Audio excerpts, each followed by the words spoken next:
Adam, how are you doing? Well, hold on. Actually, other thing I wanted to say first was Okay. because this is such a somber one, I think we should probably keep the patter to a minimum. Like we're Okay. talking about people dying and things getting wrecked. I was originally going to say because this was going to air on January 2nd, Happy New Year, but just seems like a tone thing when we're talking about people dying. Okay, I agree. So let's So we'll like dive in. literally just start with the start. Let's do it. If you walk to the Bloor Street Bridge running over the Humber River, you can see a marker on one of the pillars representing the river's high water mark during Hurricane Hazel. It's more than 8 meters above ground. Over the course of 24 hours in 1954, Hurricane Hazel would drop an estimated 40 billion gallons of water on southern Ontario. It would transform usually peaceful streams into raging torrents of water that washed away anything in its path, including cars, homes, and people. By the time the storm left, 81 people were dead and more than 4,000 would be left homeless. In this episode, we're going to tell the story of Hurricane Hazel, one of the worst disasters to ever strike Toronto. This is Muddy York.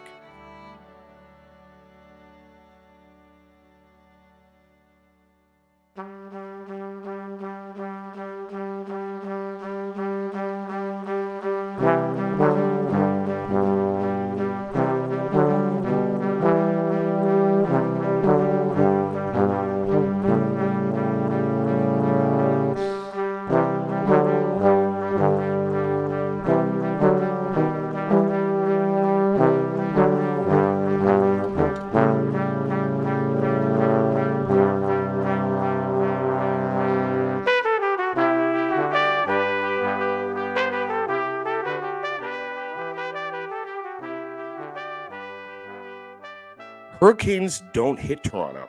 Everyone knows that. Hurricanes happen in Florida or Texas. One might occasionally strike Atlantic Canada, but not Toronto. It's like a snowstorm in Jamaica. But it happened. People sometimes think of Hurricane Hazel as a Toronto disaster. Hundreds of people had died before it made it to Toronto.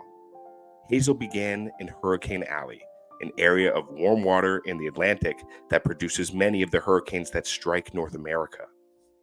Storm watchers would spot her on October 5th, and it would wreak havoc for the next 2 weeks. After passing into the Caribbean, Hazel would kill 9 people in Puerto Rico. However, Haiti suffered the most. By now, Hazel was a Category 3 hurricane, meaning that it had sustained winds of more than 190 kilometers an hour. Flash floods and landslides would destroy whole villages. The Haitian death toll was at least 400 and may have been as high as 1,000. Another 7 people would die in Cuba and the Bahamas as Hazel moved north. Hurricanes usually lose strength as they move north because of lower water temperatures, but Hazel would follow the Gulf Stream, which is a warm ocean current running up the east coast of North America. By the time it had reached the Carolinas on the morning of October 15th, Hazel had actually strengthened to a Category 4 hurricane. There are only 5 hurricane categories, so that gives you a sense of how powerful this storm was. The hurricane produced a storm surge of more than 18 feet, causing massive damage along the coast. According to the National Oceanographic and Atmospheric Administration, every pier for a distance of 170 miles was demolished. In Long Beach, North Carolina, only 5 of the 357 buildings were left standing. Hazel is still remembered as one of the most destructive hurricanes in North Carolina's history. From there, the storm headed north through Virginia, where 80 ships from the U.S. Navy base at Norfolk were forced to hastily put to sea to avoid the storm. As it passed over Philadelphia, Hazel tore an incomplete battleship free from its moorings and set it adrift on the Delaware River. In New York City, a wind gust of 182 kilometers an hour would be recorded, the highest wind speed ever recorded in New York. As Hazel headed north over Lake Ontario in the late evening, 95 Americans were dead. But the ordeal wasn't over yet. Hurricanes will sometimes make their way up the East Coast, but they rarely head inland. When they do, they usually lose power over land, especially when passing over high elevations like the Allegheny Mountains in Pennsylvania. The same thing happened with Hazel.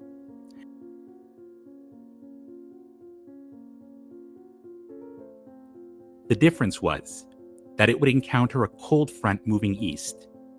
Some meteorologists even argue that the original hurricane dissolved over New York, and that Hazel's remains merged with this cold front to create a new storm. They call it Hazel 2. However you want to describe the process, the encounter with the cold front was like pouring gasoline on a dying fire. The end result was that a storm called Hazel was moving towards Toronto, quote, a city that had never known even a slowing hurricane, in an area where no hurricane had a logical right to be. In the aftermath of Hurricane Hazel, one of the big debates was about whether the city had been warned in advance.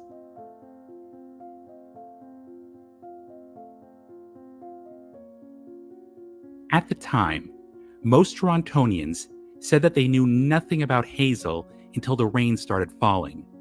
But the Public Weather Office had issued 2 official bulletins about Hazel during the day, and the senior officer at the local weather station did multiple radio interviews.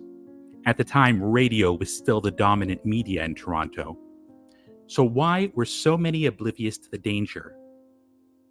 It probably had something to do with the language that the weather office used. Let me give you an example.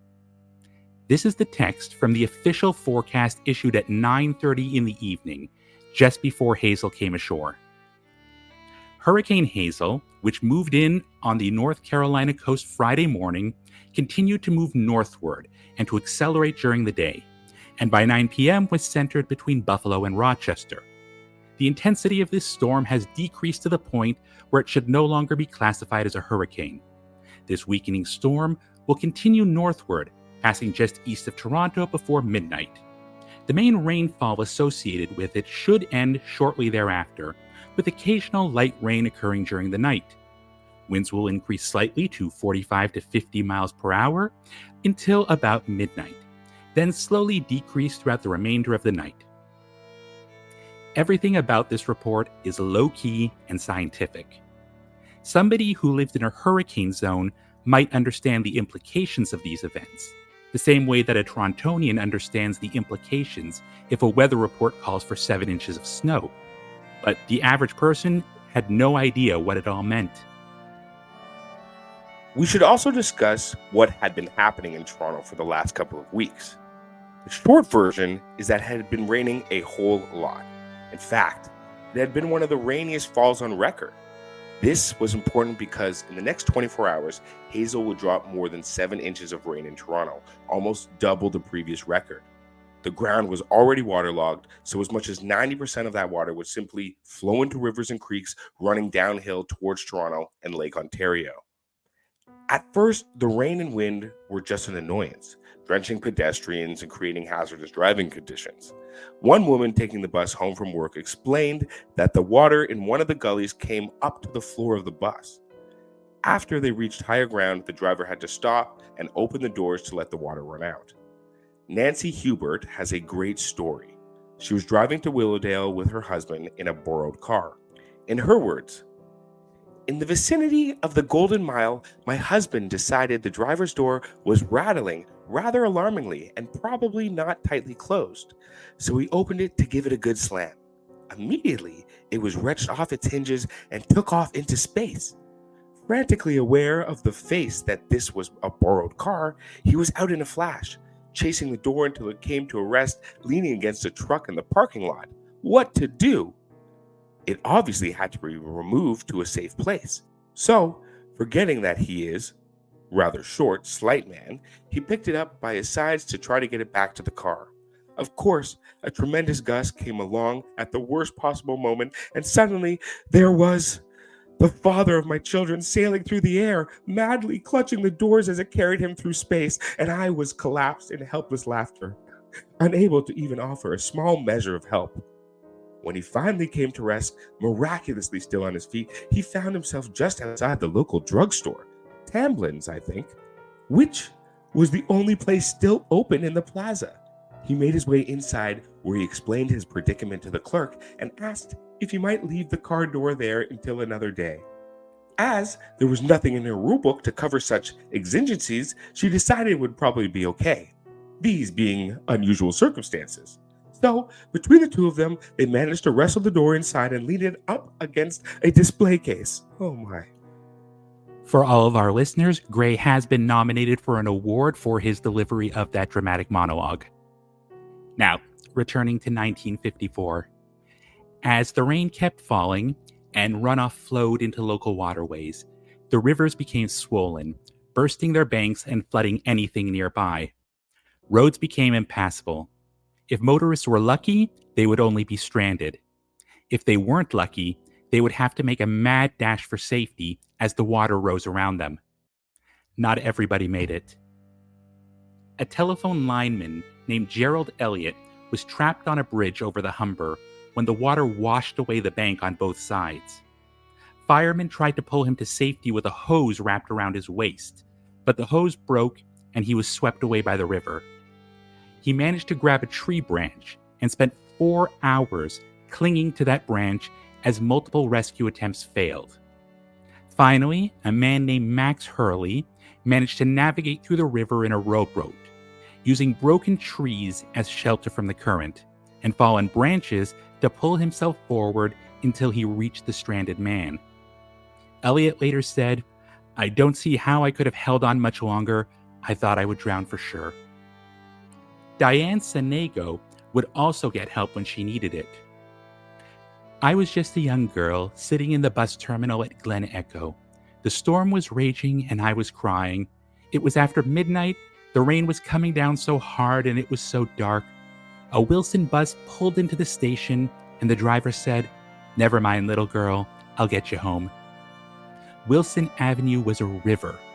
We only knew where it was because of the telephone poles.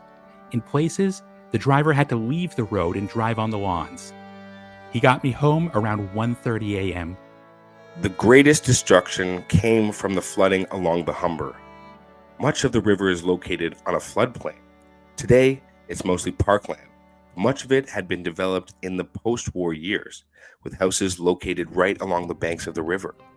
2 years earlier, there had been a proposal to build some dams for flood control, but the plan was expensive and City Council said no. Woodbridge, located northwest of Toronto, was the first community to be affected. In a matter of hours, the Humber would swell from a width of 65 feet to more than 350 feet across. Under the weight of the water, an earthen dam would collapse, creating flash floods downstream. Some of the water burst the banks of the river, destroying 20 local houses and every single trailer in the Glendale Mobile Home Park, where 9 people would die. The rest of the water began surging to the south towards Weston, Swansea, and Long Branch. The greatest loss of life would be in Weston, along a street called Raymore Drive, located south of Lawrence between Jane and Royal York. It was a residential street built along the banks of the Humber with a swing bridge over the river supported with steel suspension cables. Springtime flooding was common, but nobody had ever been hurt, and most people didn't worry too much about the storm. As the river rose, the water also carried pieces of debris that had been swept away upriver. The pressure from the water and the impact from the debris as it collided with the bridge made it unstable.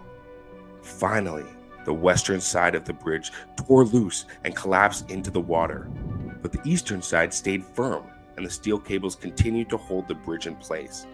The result was that the bridge began redirecting the water from the Humber straight onto Raymore Drive. Eventually, the bridge itself would break free and become a battering ram, smashing into homes along the street. One witness said, "The homes were literally lifted off their foundation and swept away. You could hear people screaming. Many of them were standing on the roofs, In many cases, the screaming just stopped. The homes just disintegrated, and that was the end of it. 36 people from Raymore Drive would die that night. We've posted a picture online of the day after the storm, with the Raymore Drive street plan superimposed. It shows how 14 houses and more than a third of the street are gone, just erased by the water. Further down the Humber, another tragedy was unfolding. At 1 a.m., 8 volunteer firemen had answered a call about 2 people stranded in their car along the river road between Dundas and Bloor. About a mile south of Dundas, they found that the road was washed out. They could see the stranded car, but the people were gone. Their fate is a complete mystery, even to this day. When the firemen tried to back up the truck, it became stuck in the mud, so they climbed onto the truck and planned to wait out the storm. One of them said later, "Well, what are you going to do? There's nothing behind us. You can't see the road anymore. The water is all around you." Firemen on shore tried to rescue them with a rowboat, but the water overturned it in seconds. One man waded out with a rope tied around his waist, trying to get to the truck, but the current knocked him over and he had to be dragged back to shore. Quote, "Obviously the water's coming up, eh? It ain't going down. It's just coming up." There wasn't much conversation, just a sorting out of who could swim and who couldn't, and divvying up of anything that would float. We're starting to float. We shook hands, then every man for himself. Police would rescue 2 of the firemen, and a third managed to swim to shore. The other 5 drowned. The truck would be found in the parking lot of the Old Mill restaurant nearly half a mile downstream. While all this was happening in Toronto, Hazel was also wreaking havoc on the rest of southern Ontario. As the rain kept falling, any location near a pond or creek was likely to be flooded. Over 50 bridges across the province would be put out of commission. Multiple trains would derail after the tracks were washed out. Amazingly, only 2 people would die in these events. But the greatest damage would be in Holland Marsh, a bowl-shaped valley just south of Lake Simcoe. As the name would suggest, it was originally a marsh, but a major project during the 20s and 30s had drained much of it for farmland. Dutch immigrants would move in, and by 1954, there were 3,000 people living there. As the water from Lake Simcoe backed into the valley, the water level rose as much as 30 feet, flooding 7,000 acres of land. One resident said, "It wasn't like down by the Humber where there was a big rush of water. The water was really quiet, and it was so dark outside you couldn't really see what was going on. But every time you looked out the door, the water had risen another 6 inches." The Deputer family had a truly incredible night. As the water rose, their house was lifted off its foundation and began to drift across the water. In the words of Henry Deputer, "The house just took off like a boat, a real Noah's Ark." From 11:30 till 6:30, we floated aimlessly through the marsh, bumping into houses, greenhouses, barns, hydro poles, everything. The area over by the Holland River had a faster current, and somehow our house got caught in that current and started spinning like a top, faster and faster and rocking to and fro. We all 15 of us, would run from one side of the house to the other when it tilted, trying to balance it out. One of my younger brothers, Bastian, actually got violently seasick. Eventually, their house came to rest on a service road near Highway 400. It had traveled 2.5 miles. The next day, Holland Marsh looked like one vast lake. We've posted some pictures on Facebook and Twitter so you can see for yourself. The funny thing about the next day was that many people didn't realize what had happened during the night. If you lived away on high ground or your home was sheltered from the wind, then Hazel was just a bad thunderstorm. People awoke to a disaster scene. Everyday objects like clothes, toys, and furniture were scattered everywhere. Streetcars were lying on their side. Cars were buried in mud, sometimes miles from where they had been left. Along the Don River, quote, bridges were moved off their pilings and floated downstream until they came to the Bloor Street Viaduct. There, They jammed, and the result was one of the biggest piles of wood, trees, garbage anyone has ever seen. Months afterwards, work crews were busy burying the debris and looking for bodies. Some people would be left with the unforgettable memory of finding a dead body deposited on the banks of a river. Volunteer organizations like the Red Cross and the Salvation Army stepped in to provide food and shelter for flood victims. The Christie's Cookie Company provided free bread, and Bell set up free phones so that people could contact friends and family. Around 2,000 airmen from the Air Force conducted search and rescue operations along the Humber River looking for survivors. The Army supplied beds, blankets, and stretchers. It had also been the job of building temporary replacements for the bridges that had been damaged or destroyed. Many of these people would work for days with only minimal sleep. Some of the most incredible work was done at Holland Marsh, where Ontario Hydro managed to drain the valley in just under a month. This was farming country, and the 1955 harvest would be especially good because of the mineral-rich sediments left behind by the floodwaters. 81 Canadians would die as a result of Hurricane Hazel, mostly in the GTA. Some of the bodies would never be recovered as they were washed into Lake Ontario.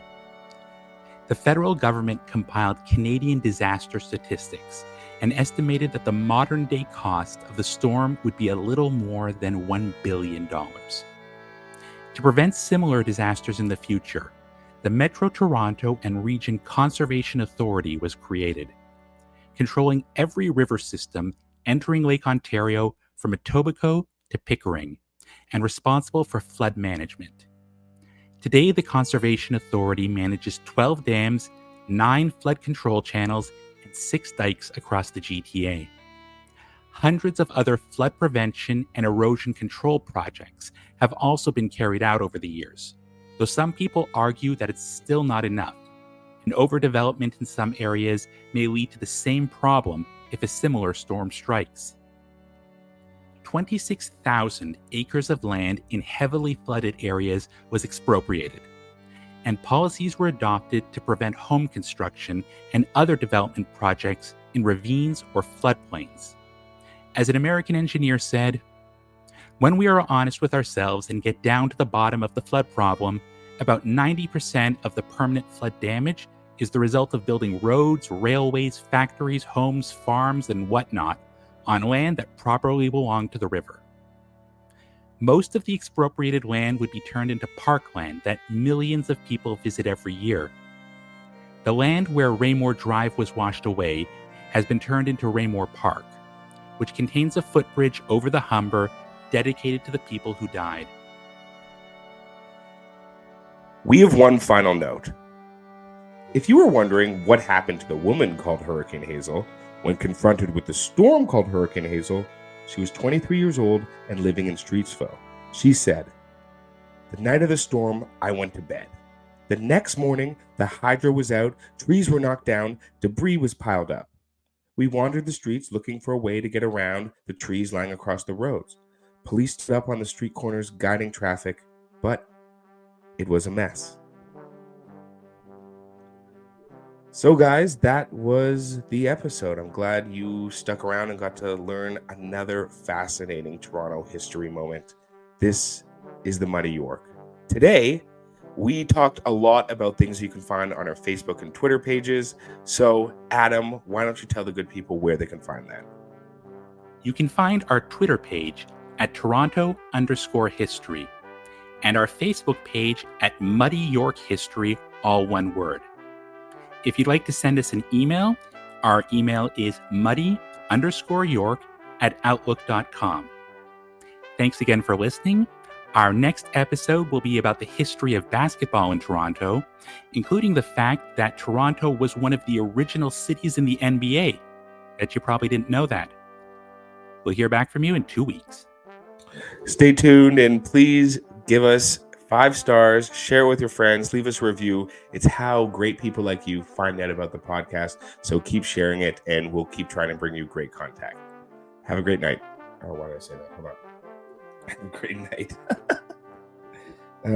Okay.